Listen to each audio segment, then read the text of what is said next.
Well, it's a 100% fire drill all day here at Crowdsource the Truth. We got John Cullen's Las Vegas investigation coming up at 6:30 p.m. on patreon.com/IamJohnCullen, patreon.com/crowdsourcethetruth, and subscribestar.com on both of those channels. People should check out Subscribestar if they're having any technical or other problems with Patreon, and John's going to be joining us in just a moment. There's a lot to cover. I think people know that John has done extensive work researching possible Saudi connections in the Las Vegas shooting, a theory that I find to be gaining strength all the time. John, welcome back to the show. How are you? Thank you, Jason. I'm having a hard time hearing your audio a little bit. It sounds a little distant. I'm not sure if the audience is hearing what I'm hearing. No, I'm hearing they're a fair not. amount of noise. You know what? It's something that we're going to have to address when we switch over to the sponsor exclusive. I don't have the microphone set on Skype, but everybody's hearing me normally through my normal microphone, and it's good to see you, John. People who were watching David Hawkins' Discovery CSI just a few moments ago are aware that I've just returned from the United Kingdom, and man, are my arms tired. I hear you. It's a stupid joke. Now, the other thing I wanted to point out, John, I don't know if you're aware of this, but I'm utilizing some newer technology this week, and we are appearing in full high-res HD at twice the normal bit rate. So we're in a little bit of an experimental phase here. People should be enjoying better image quality. I don't want to make sure everybody's getting proper, smooth playback. And we're going to be talking today about a possible thread, a through line in the Saudi Naval Base attack, the shooting that took place in Pensacola, Florida, a town where I lived when I was 1 year old. And, of course, the Las Vegas shooting. You've got some new information for us. We're going to also address some questions and concerns that viewers had about last week's show, but why don't you give us an overview of what we're going to be discussing at 6:30? Sure. Well, it's been about a month since the Pensacola shooting, and I wanted to take a closer look at what have we learned in that last month. What has the FBI shared with the public? There's some news this week that the FBI once again is going to Apple and is looking to Apple to open up a couple of iPhones. It seems that there's two iPhones that appear to have belonged to the shooter, or supposedly. And so once again, FBI is asking Apple to open them up. I think in this case, Apple's going to cooperate because the person's dead and appears to have been a terrorist. So. But wasn't that the same case last time, John? Wasn't it also San Bernardino guy was dead and he was a terrorist? Yes. For some reason, that seemed more controversial, and I don't remember why, to tell you the truth.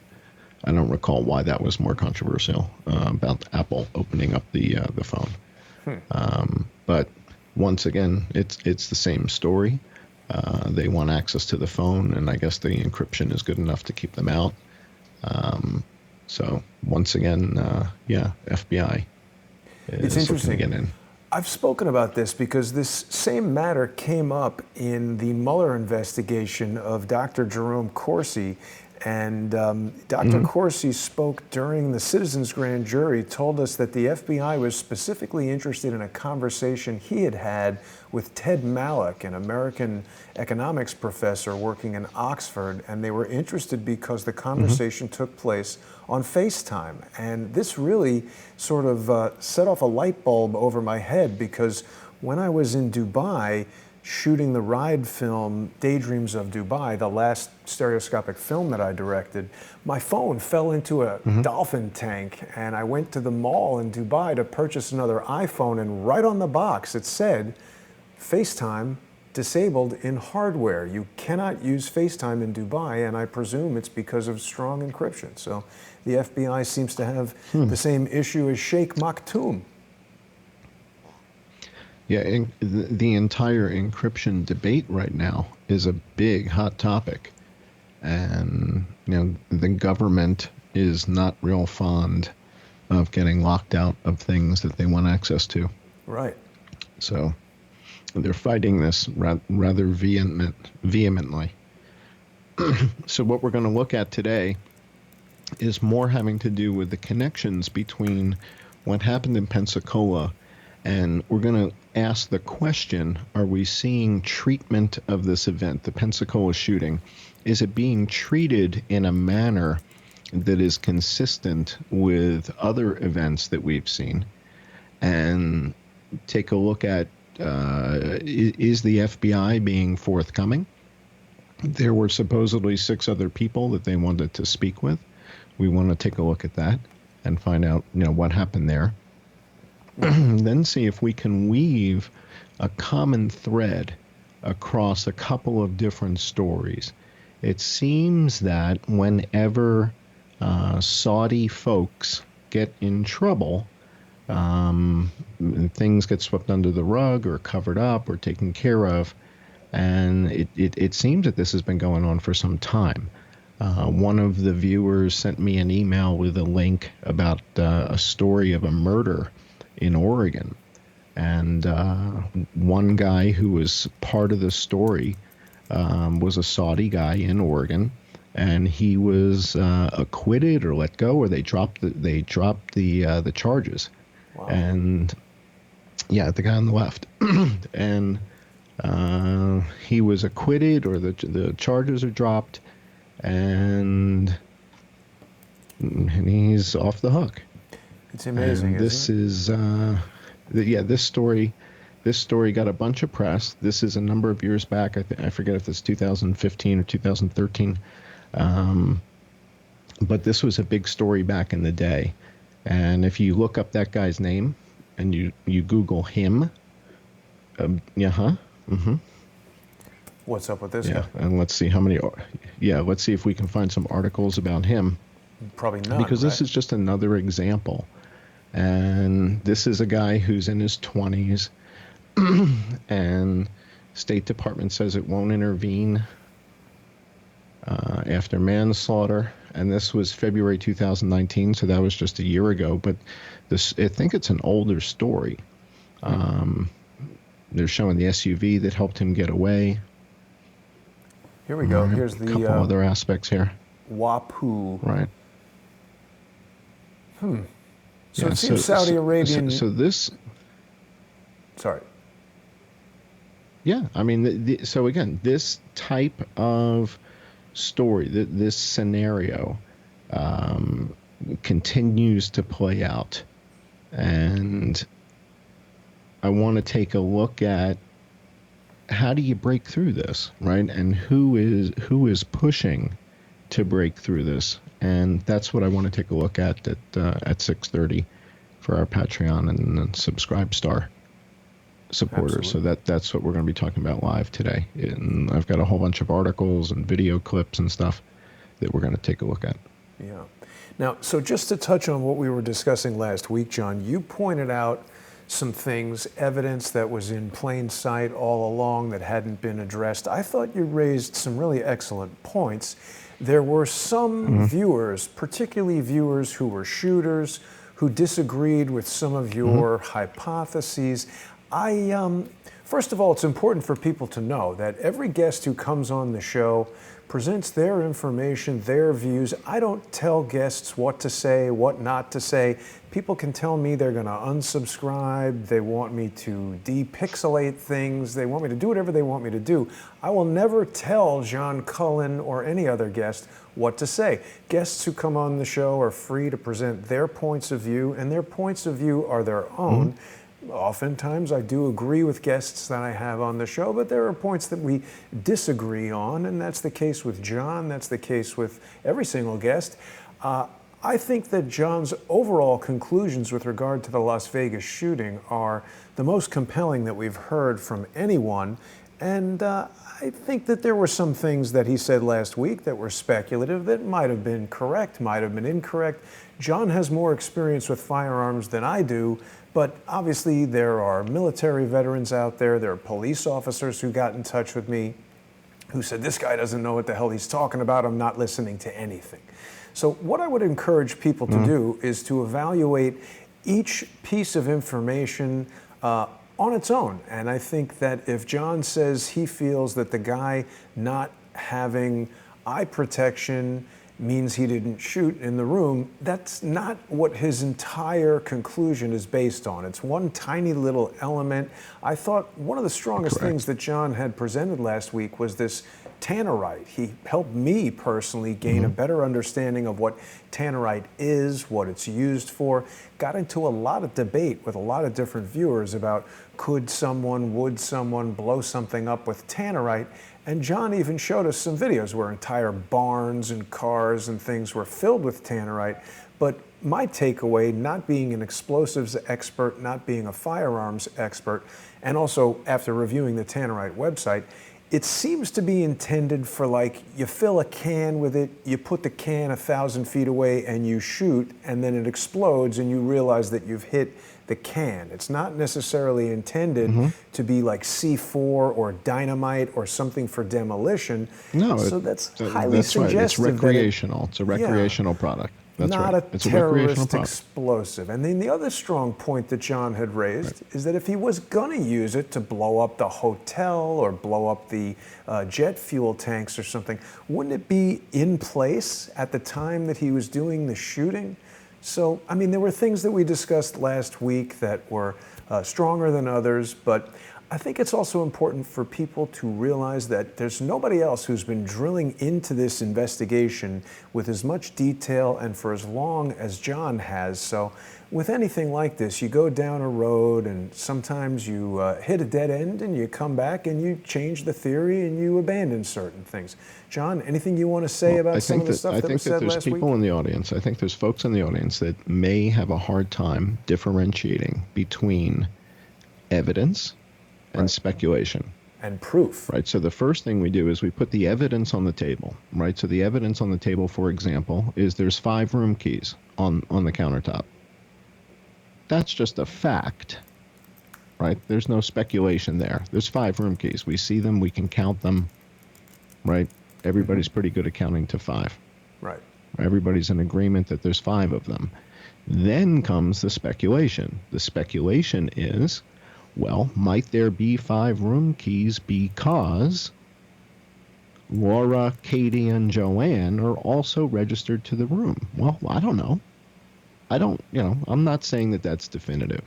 So I think that a lot of the folks in the audience make the mistake of thinking that some of the things that we talk about, that I'm saying it's definitive. I don't know anything definitive except what I see a photograph of. Right. And even then, sometimes it's hard to tell. Right. Right? Yeah. So very little of what I put forth is definitive. I put forward, that's why I call it a hypothesis, right? The hypothesis can be modified, it can vary. It hasn't in a big way. There's been some minor modifications to it. But for the most part, the hypothesis has stood since November 2017. Right. And again, this is why I didn't really want to get in front of the camera and in front of the microphone. I just wanted to let the evidence do all the talking. Right. My speculation about what this could be, what this might be, what do I read into the fact? So let's talk about eye protection and ear protection. For anybody out there, whether you're a cop or not a cop or military or not military, if you've gone shooting and you don't wear ear protection, well, now you wear hearing aids. Or you're hard of hearing, right? Well, so but John, sorry. This isn't. There's no gray area here. There's no gray area. Nobody shoots without hearing protection. Well, some people unless you shoot with a silencer on. Some people said that they were hunting and they were outdoors and they. Yeah, sorry, we've got a problem with the microphone there. Some people were saying that they're shooting outdoors and that therefore they didn't use ear protection. This guy was inside a hotel room, an enclosed space. Then people argued, well, if he's suicidal, he wouldn't wear ear protection. To that argument, I say, okay, let's set aside the ear protection thing. It's not the strongest, most compelling point. It was an item that John raised that seemed to strengthen the notion that Stephen Paddock was not there to shoot out the window of the room. It was another tiny little piece of evidence that was suggestive that something else was going to happen. Other people Correct. didn't like the Correct. point you raised that the FBI wouldn't give them consumer guns, they'd have military guns. Again, I don't necessarily agree with that. The FBI could get whatever kind of guns they want. I do So agree this is okay. So with the again, this is totality. the speculation versus the evidence, right? So the evidence is that all of the guns in the room are 223.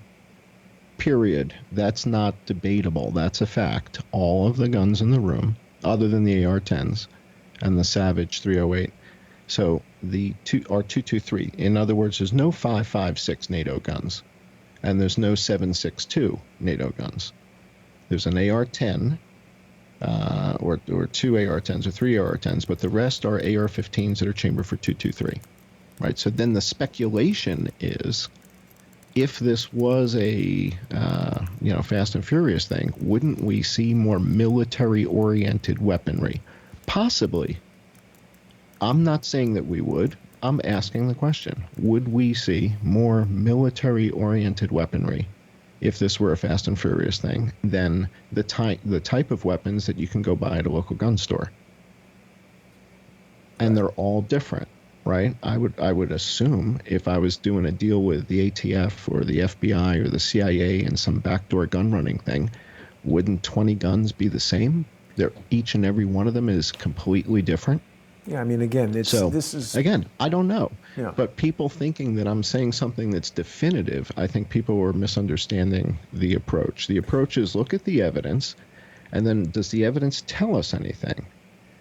And might we derive something from it? So when I look at evidence, I look at it and I say, is this telling me this? And is there other evidence that corroborates it? And that's what we were talking about last time. There's 5 room keys, and then in other footage, we hear that there's 3 women registered to the room. Well, did those 2 things jive with one another? They might, but it's not definitive. Yeah, and the Jack Mac 55 is telling us the AR-10 is 308. I don't want to debate that right now because I don't know what it is, what it isn't. That's right. The thing that I liked, the AR-10 is John, 308, and what that again, it's a civilian version of the weapon. There's military versions that shoot the 7.62 cartridge. Stop. I don't want to get into 7.62, 308, all that.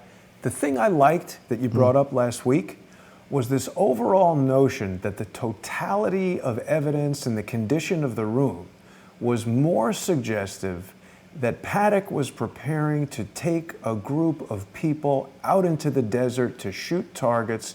Perhaps they weren't licensed to use these guns. Perhaps he wasn't licensed to book this type of trip. And if somebody said, hey, we know these Saudi guys who are coming into town, they want to pay you $100,000 to go out into the desert and try every different type of gun, that would make sense for having 27 different guns there. And that would entice the guy to go there. They're going to pay him some amount of money to do something illegal, not kill 50, 60 people, but just do something a little bit on the edge that a sketchy guy like this might do. I do believe that what you presented last week was supportive of an alternative theory, that Paddock was not involved in a gun sale thing to ISIS. He was not involved in a Fast and Furious thing. He was planning a trip to load 5 or 6 guys into his minivan, drive out to the desert, and shoot up a bunch of tannerite. I like that theory, and it makes sense. That's what the evidence suggests, but again, it's speculation. So for the audience, this is not definitive. Nobody's saying, damn it, this is what happened. And if you think that's what you're hearing, you need to talk to somebody. Okay? And then again, I mean, everybody's got their... What you're hearing us say is the evidence that we see in front of us is indicative of this scenario.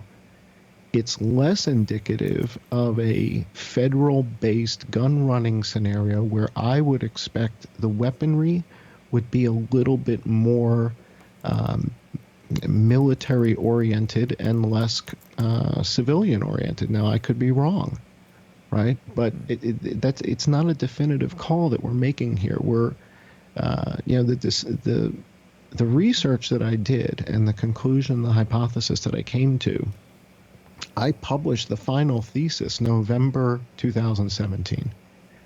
And it was the listeners and the viewers that said, please don't stop.